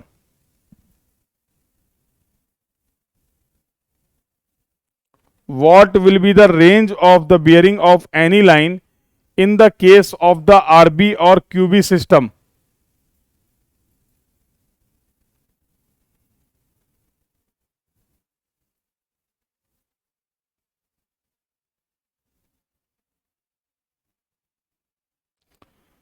Yes, the range will vary from 0 to 90 degree only. The range of the bearing in the RB or QB system will vary from 0 to 90 degree only. तो ये characteristics हैं आपके RB और QB system की। कह रहे हैं 0 से 180। विष्णु जी कैसे? विष्णु जी कैसे? हर लाइन की बियरिंग एक क्वाड्रेंट में ही तो मूव कर रही है।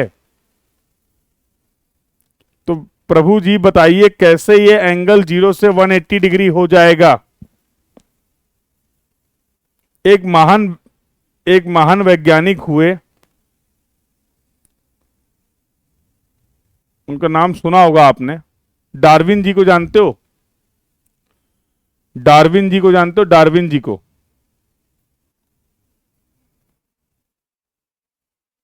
सुना है? डार्विन के बारे में सुना सभी ने? अरे नाम सुना है कि नहीं सुना है डार्विन?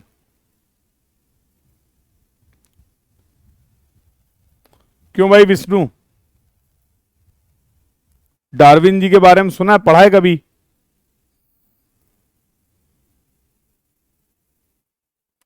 डार्विन थ्योरी के बारे में कोई आइडिया है किसी को? जानते हो? कृष्ण तो जानता है, विष्णु, सनी, विचार, बाकी लोग जानते हैं? कृष्ण भी जानता है, विचार भी जानता है। What about other? उनकी थ्योरी भी है डार्विन थ्योरी। हाँ, उसी डार्विन थ्योरी की मैं बात कर रहा हूं।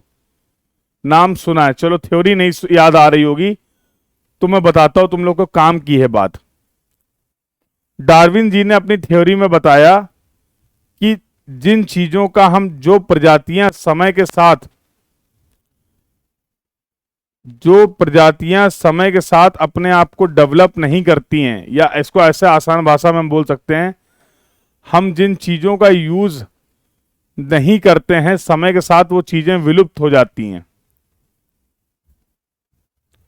जैसे हम सबको पता है कि इंसानों की भी पहले पूंछ हुआ करती थी, पता है कि नहीं पता है? लेकिन over the period of time हमें पूंछ की बहुत ज्यादा कुछ खास जरूरत नहीं पड़ी, तो हमने पूंछ यूज ही नहीं की। धीरे धीरे हमारे शरीर की पूंछ क्या हो गई, गैप हो गई। यस और नो? तो डार्विन साहब ने कहा था कि जिन चीजों का हम बहुत समय तक यूज नहीं करते हैं वो चीजें विलुप्त हो जाती हैं। हाँ, इसलिए मैं तुमसे कहता हूं, बेस्ड ऑन द डार्विन साहब की थ्योरी। अच्छा, ये लेमार्क की थ्योरी थी? पक्का? हाँ, चलो जिसकी भी थ्योरी थी, थ्योरी याद आ गई। मेन पॉइंट क्या है वो बता देता हूं मैं। हाँ, तो मेन पॉइंट ये था कि जो चीजें हैं इनको यूज करते रहने चाहिए, अदरवाइज गैप हो जाएंगी। अदरवाइज गैप हो जाएंगी। तो इसको थोड़ा थोड़ा यूज करते रहना है। सारी चीजें आपके सामने हैं, सारे एंगल आपके सामने हैं। उसके बाद मैं पूछ रहा हूं कि in the case of RB और क्यूबी सिस्टम, किसी भी लाइन की बियरिंग कहां से कहां तक वेरी करेगी? तो आप बता रहे हो मुझे 0 से 180 डिग्री। अरे भैया यूज करो, इसको यूज करो, ये विलुप्त हो जाए उससे पहले इसको यूज कर लो। कैसे हो सकता है 0 to 180 डिग्री, ये पूछना चाह रहा हूं मैं। कोई भी लाइन ले लो, वो एक क्वाड्रेंट में ही तो लाई करेगी। ये अगर 0 है तो ये 90 हो गया, ये 180 हो गया, ये 270 हो गया, ये 360 हो गया। एक क्वाड्रेंट में मैक्सिमम एंगल कितना हो सकता है? किसी भी एक क्वाड्रेंट में मैक्सिमम एंगल कितना हो सकता है? तो हो सकता है मैं कंफ्यूज हो गया हूं थ्योरी के नाम में लेके, बट आई होप मैं आपको बताना क्या चाह रहा था ये समझ में आ गया आपको। यस। तो आरबी और क्यूबी सिस्टम की बात करें तो the angle can vary from 0 to 90 degree. कभी भी आरबी सिस्टम में अगर आप किसी भी लाइन की बियरिंग को रिप्रेजेंट करेंगे तो एंगल 90 डिग्री से ज्यादा नहीं होगा। एंगल 90 डिग्री से ज्यादा नहीं होगा। अभी क्लियर हो गया सभी को? एक और मजे की बात बताता हूं। जो आपने इंस्ट्रूमेंट देखा था प्रिज्मेटिक कंपास, जो आपने इंस्ट्रूमेंट देखा था प्रिज्मेटिक कंपास, उसमें जो रीडिंग होती हैं, जो ग्रेजुएशंस होती हैं, जो एंगल लिखे हुए होते हैं, वो होते हैं डब्ल्यूसीबी सिस्टम में। वो एंगल मेंशन होते हैं डब्ल्यूसीबी सिस्टम में। और जो इंस्ट्रूमेंट आपने देखा था सर्वेयर कंपास, जो इंस्ट्रूमेंट आपने देखा था सर्वेयर कंपास, उसकी जो वर्किंग होती है वो होती है आरबी और क्यूबी सिस्टम में। तो prismatic compass working is based on the WCB system and surveyor's compass working is based on the RB और QB system. Is based on the RB और क्यूबी सिस्टम। अभी क्लियर है? तो अगर इसमें कुछ नोट करना चाहते हो तो नोट कर लो, then we will see the application. और जैसे ही नोट हो जाए मुझे चैट बॉक्स में बता देना।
नोट हो गया, सभी ने नोट कर लिया?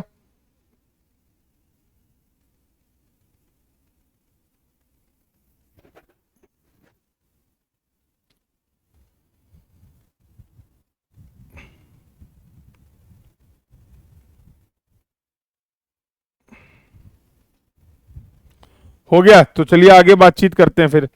Let's move further. तो बेटा यहां से एक प्रॉब्लम आती है आपकी, problem related to the conversion.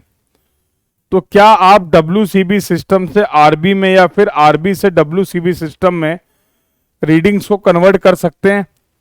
तो लेट्स टेक अ एग्जांपल, और ये एग्जांपल आपको सॉल्व करना है। लाइन OA, OB, OC और OD की बियरिंग दी गई है आपको in WCB system 50 degree, this bearing is given as 140 degree, this bearing is given as 250 degree, and this bearing is given as 320 degree. You need to convert all these bearing in RB and or QB system. इन सभी bearing को आपको तो WCB से RB में conversion और RB से WCB में conversion करना आपको आना चाहिए। तो अगर ये रीडिंग्स आपको दी गई हैं WCB सिस्टम में, तो क्या इन रीडिंग्स को, इन बियरिंग्स को आप कन्वर्ट कर सकते हैं RB और QB सिस्टम में?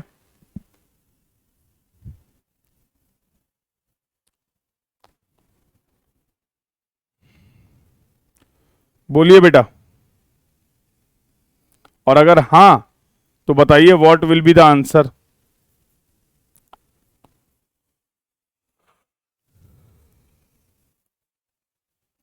The bearing of the line OA, OB, OC and OD are given in the WCB system. You need to convert all these bearings in the RB or QB system.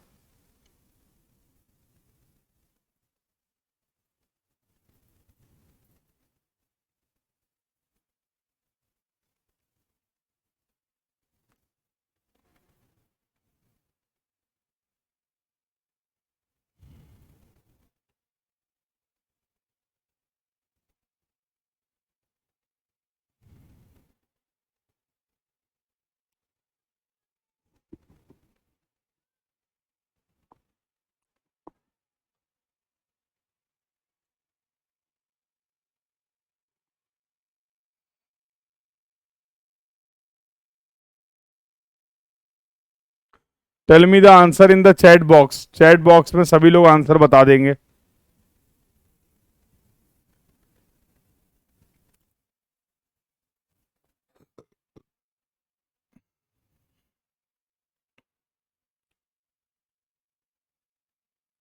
तो कुछ नहीं करना, पहले आप in line को locate करके देखिए। तो भैया ये ईस्ट हो गया, ये वेस्ट हो गया, ये नॉर्थ हो गया, ये साउथ हो गया। लाइन OA की बियरिंग दे रखी गई है 50 डिग्री, तो ये लाइन हो गई OA। लाइन OB, WCB में सभी एंगल नॉर्थ से मेजर होंगे और क्लॉकवाइज होंगे, तो ये एंगल दे रखा गया 140। लाइन OC की अगर बात करें तो ये एंगल प्रोवाइड कर रखा, ये B हो गया, ये C हो गया, this angle is 250 degree.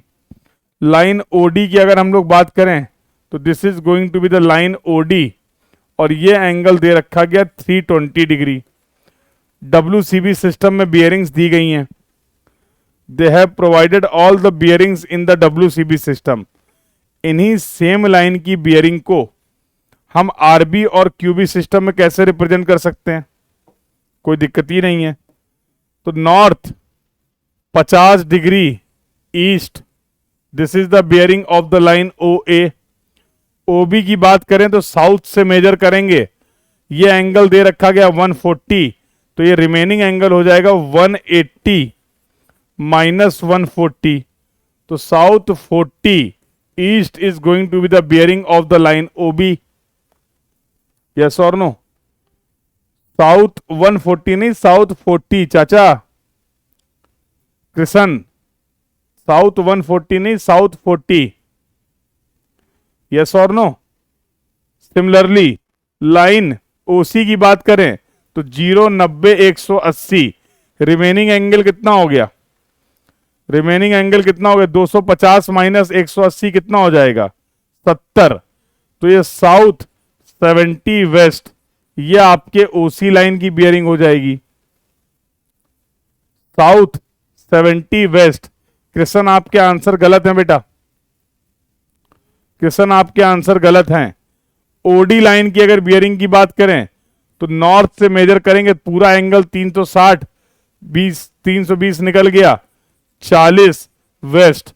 This will be the bearing of the line OD in the RB और QB system.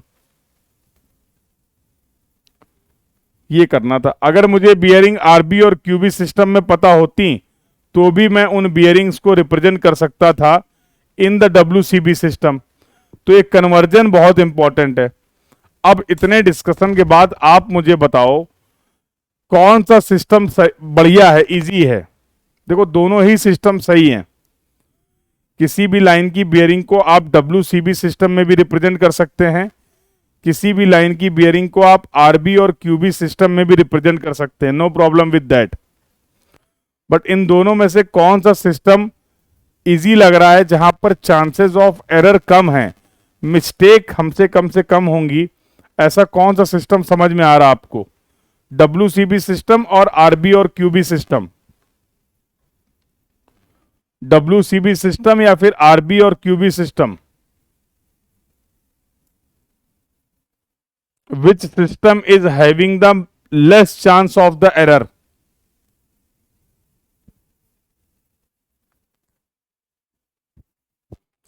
Which system is having the less chance of the error?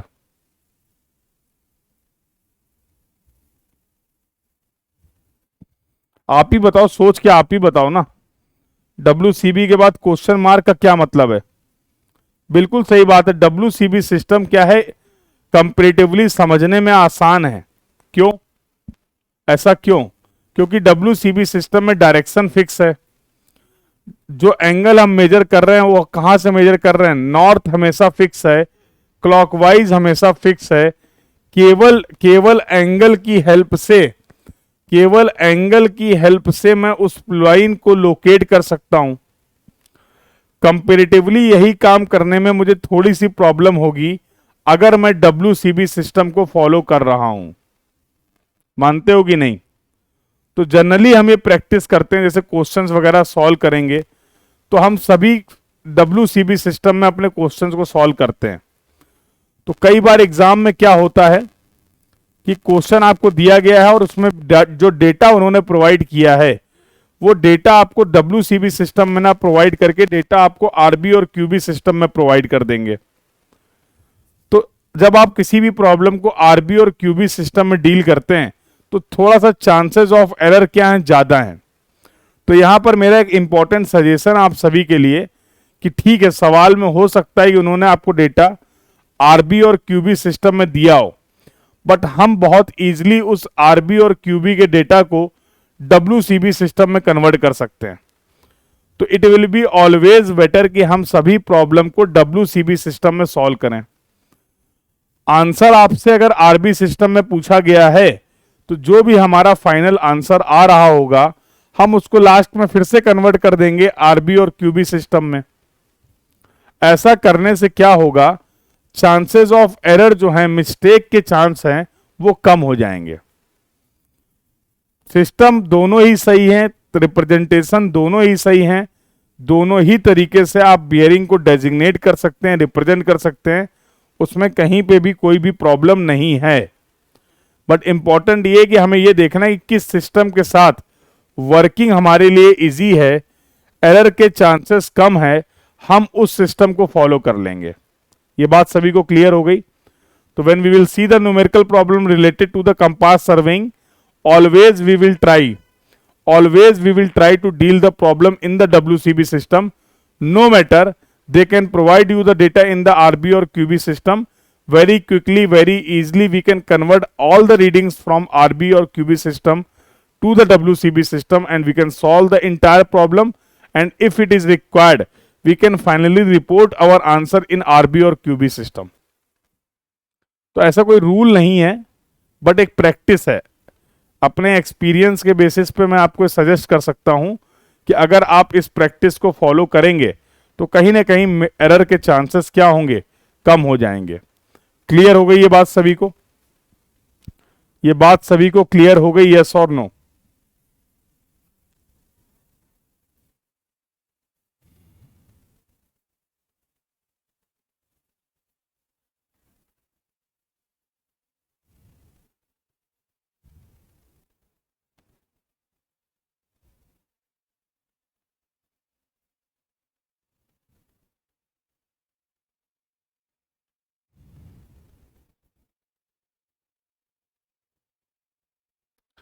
एक बार सभी लोग बेटा कंफर्म कर देंगे अगर ये डिस्कशन सभी को क्लियर है। If this entire discussion is clear to everyone, please confirm in the chat box.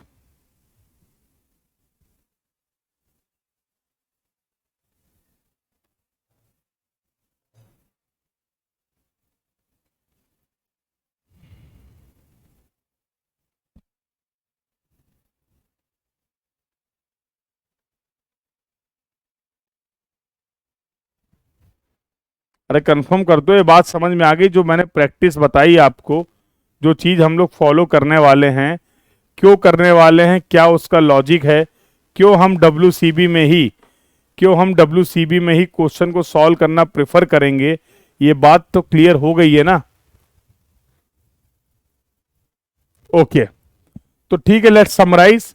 तो डेजिग्नेशन ऑफ बियरिंग की बात करें तो पहला आपका था whole circle bearing system, reference north, direction हमेशा क्लॉकवाइज, रेंज जो होगी 0 से 360 डिग्री। रिप्रेजेंटेशन की बात करें तो किसी भी लाइन की बियरिंग को केवल एंगल की हेल्प से हम रिप्रेजेंट कर सकते हैं in the case of WCB system. Similarly अगर बात करें क्वाड्रेंटल बियरिंग सिस्टम या फिर रिड्यूस्ड बियरिंग सिस्टम की, क्वाड्रेंटल बियरिंग सिस्टम या फिर रिड्यूस्ड बियरिंग सिस्टम की, तो रेफरेंस में भी नॉर्थ, रेफरेंस में भी साउथ। कंसेप्ट क्या यूज करने वाले हैं, कब रेफरेंस नॉर्थ लेंगे, कब रेफरेंस साउथ लेंगे, तो जिस भी लाइन की बियरिंग आप मेजर कर रहे हैं वो कहां से करीब है, वो कहां से नियर है, नॉर्थ से क्लोज है या साउथ से क्लोज है, उसके बेसिस पे आप रेफरेंस डिसाइड कर लेंगे। डायरेक्शन की बात करें तो डायरेक्शन में भी क्लॉकवाइज, डायरेक्शन में भी एंटी क्लॉकवाइज। किसी भी लाइन की जो बियरिंग होगी वो आपकी बियरिंग वेरी करेगी 0 से लेकर 360 degree. The bearing of any line will vary the bearing of any line in the RB और QB system will vary from 0 to 90 degree. और रिप्रेजेंटेशन के लिए आपको डायरेक्शन और एंगल्स दोनों चीजें मेंशन करनी होगी। You need to fix the direction as well as the angle in the case of RB और क्यूबी सिस्टम। प्रिज्मेटिक कंपास की वर्किंग है that is based on the prismatic compass working is based on the WCB system, और surveyor compass working is based on the RB और QB system. Surveyor compass की जो working है that is based on the RB और QB system. तो this was the discussion. तो आज हम लोगों ने कंपास सर्वेइंग में क्या क्या टॉपिक कंप्लीट कर लिए हैं, तो ये सारे फीचर्स मैंने लिख दिए हैं होल सर्कल बियरिंग के एंड क्वाड्रेंटल बियरिंग सिस्टम के, और साथ साथ हम लोगों ने इसका डिस्कशन भी देख लिया है कैसे हम डब्ल्यूसीबी सिस्टम से आरबी में रीडिंग्स को कन्वर्ट कर सकते हैं और कैसे आरबी सिस्टम से डब्ल्यूसीबी सिस्टम में रीडिंग्स को कन्वर्ट कर सकते हैं। तो ट्रू बियरिंग का कंसेप्ट क्या था, ट्रू मेरिडियन रेफरेंस था। मैग्नेटिक बियरिंग का कंसेप्ट क्या था, मैग्नेटिक मेरिडियन रेफरेंस था। और कंपास की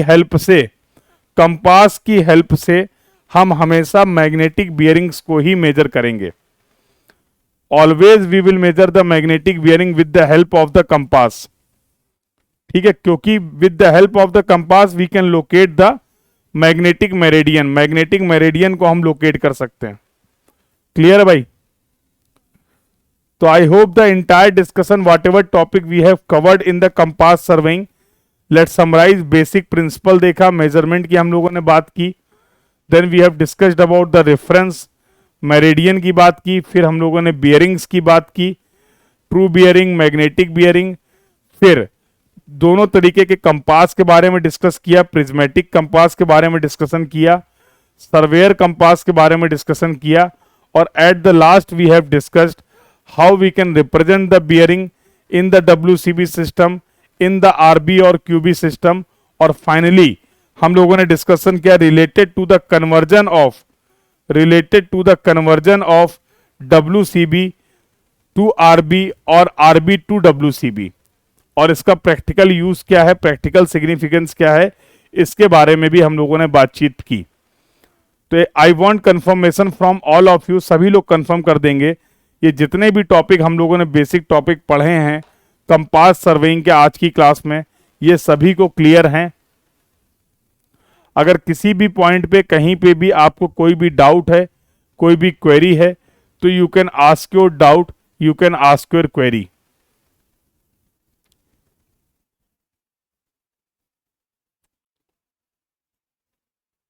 बोलो बेटा।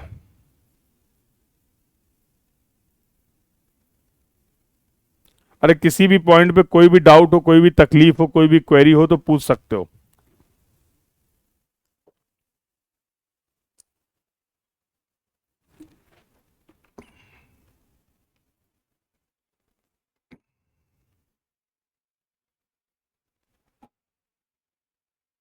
समझ आ गया? सारे कंसेप्ट समझ आ गए? All these concept are clear to everyone? All these concept are clear to everyone?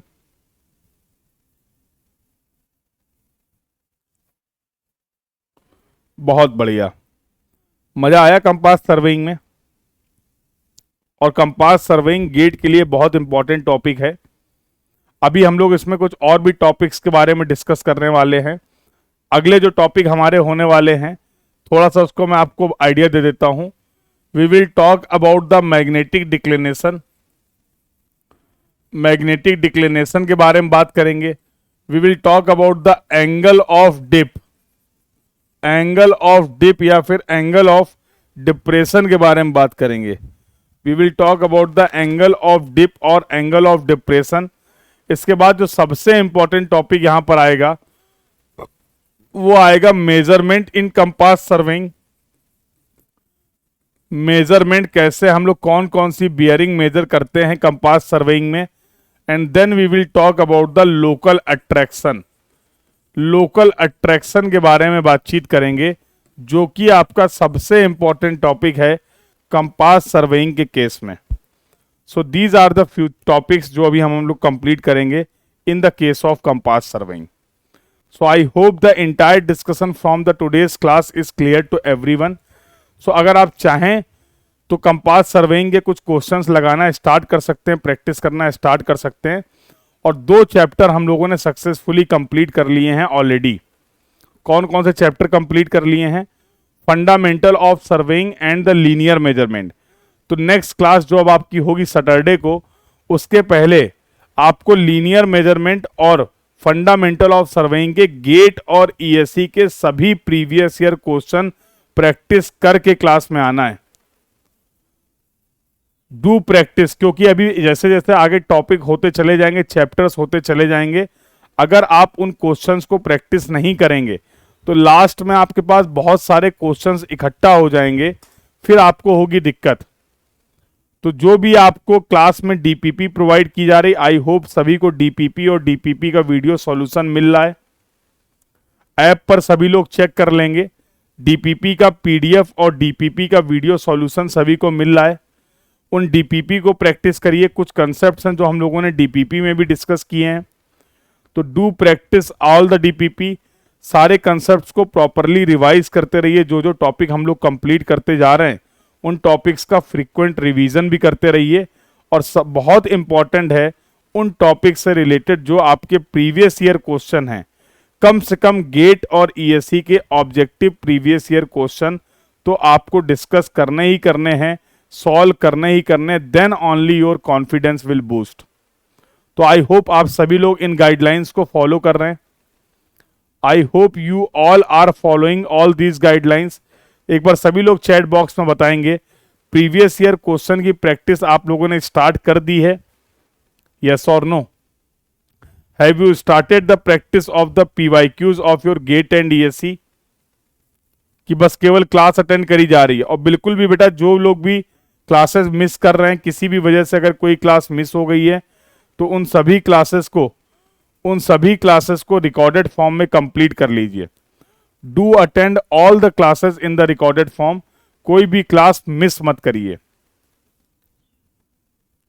तो प्रीवियस ईयर क्वेश्चन की प्रैक्टिस स्टार्ट कर दिया है, यस और नो?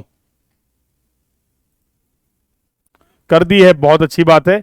और जिन लोगों ने अभी प्रैक्टिस स्टार्ट नहीं की है, अभी कोई ऐसा सच बहुत ज्यादा देर नहीं हुआ है, 2 ही टॉपिक हम लोगों ने कंप्लीट किए हैं। हार्डली 15 से 20 क्वेश्चन आपको देखने को मिलेंगे इन दोनों टॉपिक से रिलेटेड, गेट और ईएससी के प्रीवियस ईयर में। ठीक है, तो आई थिंक आपके पास सफिशिएंट टाइम है कि आप अपने प्रॉपरली कंसेप्ट्स को रिवाइज कर पाएं और साथ साथ इन क्वेश्चंस को भी प्रैक्टिस कर पाएं। तो कंपास सर्वेइंग में अभी बहुत ज्यादा क्वेश्चंस अटेम्प्ट मत करिएगा, अभी केवल हम लोगों ने कंपास सर्वेइंग का इंट्रोडक्टरी पार्ट कवर किया है। नेक्स्ट वीकेंड में हम लोग कंपास सर्वेइंग कंप्लीट कर देंगे और अपना अगला चैप्टर स्टार्ट कर देंगे जो कि होने वाला है ट्रैवर्स सर्वेइंग। ठीक है, so this was all about for this class. I hope you enjoyed all the concept, आप सभी कंसेप्ट को अच्छे से सीख पाए। मिलते हैं next weekend for the further discussion. This was all about for this class. Thank you everyone, keep learning. Thank you.